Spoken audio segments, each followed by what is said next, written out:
मंगलवार 10 फरवरी की दोपहर को 19 साल की शिफा अपने घर से ये कहकर निकली थी कि वो किसी काम से बाहर जा रही है, मगर काफी देर तक वो वापस घर नहीं लौटी। लेकिन जो खबर सामने आई, जो खबर घर वालों तक पहुंची, वो थी उसकी मौत की कहानी। वो कहानी जो घर से थोड़ी दूर पर अंजाम दी गई थी। नमस्कार दोस्तों, मेरा नाम है मोहम्मद आसिम और आप देख रहे हैं क्राइम तक। 19 साल की शिफा मंगलवार को घर से किसी काम से बाहर गई, लेकिन जो खबर सामने आई वो थी उसकी मौत की कहानी। घर से थोड़ी दूर पर किसी ने बेहद करीब से शिफा को गोली मार दी थी। शिफा की लाश वहीं सड़क पे पड़ी हुई थी, गली में लोगों के बीच। हर कोई हैरान था कि आखिर इस लड़की को किसने गोली मार दी। आनन फानन में लोगों ने शिफा को गोद में उठाकर ऑटो में डाला और अस्पताल लेकर पहुंचे, जहां पर उसे डॉक्टरों ने अस्पताल में मृत घोषित कर दिया। मगर जब तक पुलिस को इस बारे में जानकारी मिली तब तक बहुत देर हो चुकी थी। कातिलों ने अपने बचने का एक अलग ही तरीका अपना लिया था। किसी को लग रहा था कि शायद लूटमार की वजह से वारदात हुई है, किसी को समझ नहीं आ रहा था कि 19 साल की लड़की किसी से क्या दुश्मनी होगी, कितनी बेरहमी से उसकी हत्या कर दी गई।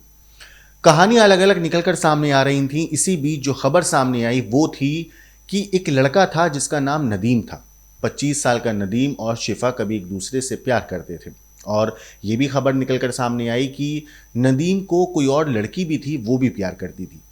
अब पुलिस को जब ये खबर पता चली तो पुलिस को शक हुआ कि कहीं ये लव ट्रायंगल की वजह से तो कत्ल नहीं हुआ है। जिसके बाद पुलिस ने मुखबिरों का एक नेटवर्क एक्टिव किया, सीसीटीवी फुटेज खंगाली, टेक्निकल सर्विलांस निकाले, और फिर जो कातिल तक पहुंचने वाली सीढ़ी थी, जो सबसे बड़ी कड़ी थी, वो पुलिस के हाथ लगी।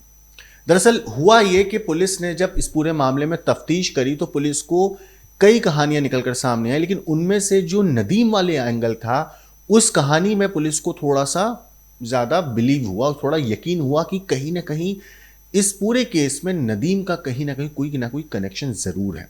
जिसके बाद पुलिस ने एक अलग एंगल से इस पूरे मामले की जांच शुरू करी। हालांकि उससे पहले तक पुलिस ने शिफा की जो उसकी शव था उसको कब्जे में लेकर पोस्टमार्टम के लिए भेज दिया था।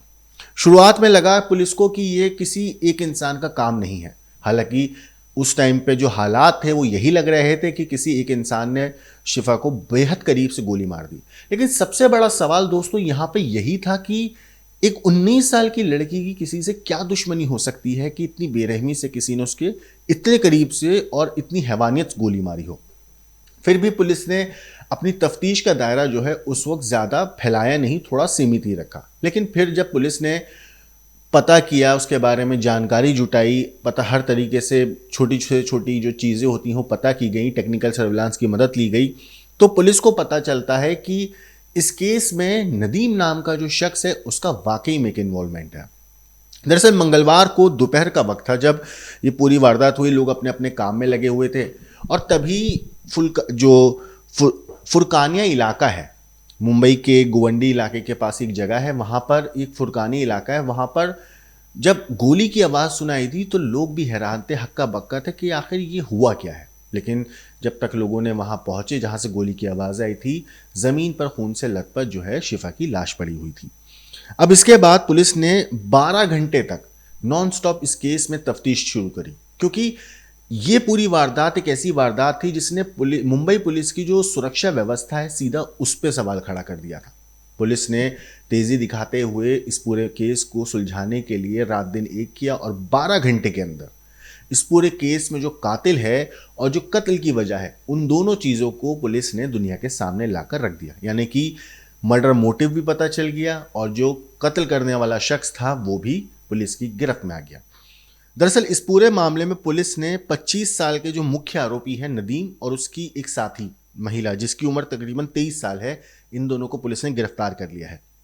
पुलिस के मुताबिक शिफा और जो आरोपी हैं इन लोगों के बीच में पहले से तनाव चल रहा था। ये मामला एक वाकई लव ट्रायंगल का केस था और आपसी झगड़ा जो था इस पूरे केस की जड़ बना। इस पूरे मामले पे डीसीपी समीर शेख ने बताया है कि निजी रिश्तों में पैदा हुई जलन और गुस्से ने इस वारदात का जो है इतनी हैवानियत तरीके से जो अंजाम है वो दिया गया। साथ ही साथ महिला आरोपी ने अपने साथी के साथ मिलकर शिफा की हत्या की साजिश रची और उसे अंजाम दिया। पुलिस ने दोनों आरोपी यानी कि जो नदीम है और उसकी जो साथी महिला साथी है, उन दोनों को बीएनएस की धारा यानी कि हत्या से जुड़ी जो धाराएं हैं इस पूरे मामले में पुलिस ने उसमें केस दर्ज किया है। साथ ही साथ दोनों से सख्ती से पूछताछ हो रही है। पुलिस ये भी जानने की कोशिश कर रही है कि हत्या में इस्तेमाल किया गया हथियार कहाँ से उन लोगों को मिला और क्या इस साजिश में कोई तीसरा शख्स भी शामिल था या नहीं, जिन्होंने इन दोनों को यानी नदीम और उस महिला की मदद करी शिफा के कत्ल को अंजाम देने में। फिलहाल जांच शुरुआती दौर में है, लेकिन एक बात साफ है, प्यार दोस्तों जब जलन और गुस्से में बदल जाता है तो इसी तरीके की इंसानियत को शर्मसार करने वाली वारदातें होती हैं। सोचिए, एक 19 साल की लड़की जिसकी जिंदगी अभी ज्यादा कुछ थी ही नहीं, लड़की ही थी, छोटी बच्ची ही समझिए उसे, और उस लड़की के साथ ये बच्ची वाली लाइन काट देना सर। सोचिए, शिफा सिर्फ 19 साल की थी। 19 साल की उम्र में इतनी बेरहमी से उसकी हत्या कर दी गई और वजह थी प्यार था, जो लव ट्रायंगल था। और इसी वजह से, इसी चीज़ के चलते आपसी झगड़ा बढ़ा। झगड़ा इतना ज़्यादा बढ़ गया कि आपस में इन तीनों की बनना बिल्कुल बंद हो गया और फिर रिश्तों में आई खटास, नफरत, गुस्सा, ये सारी चीज़ें जब अंदर ही अंदर पनप रही थी तो अंदर ही अंदर एक ऐसी आग को इन लोगों ने जन्म दिया, इस गुस्से ने, जिसकी वजह से शिफा की तो जान गई ही गई। नदीम और वो महिला अब जेल की सलाखों के पीछे हैं और पुलिस इस मामले में हर एंगल से जांच कर रही है ताकि जो आरोपी हैं, जो इस केस के जो मेन अक्यूज्ड हैं, जिन लोगों ने इस पूरी वारदात को अंजाम दिया, जिन लोगों ने बेरहमी से बीच बाजार गली में शिफा की गोली मारकर हत्या करी, उन लोगों को सख्त से सख्त जो है पुलिस सजा दिलवा सके। इस पूरी चीज़ के ऊपर आपकी क्या कुछ राय है, कमेंट करके ज़रूर बताइएगा। लेकिन देश और दुनिया की बाकी क्राइम की खबरों के लिए देखते रहिए क्राइम।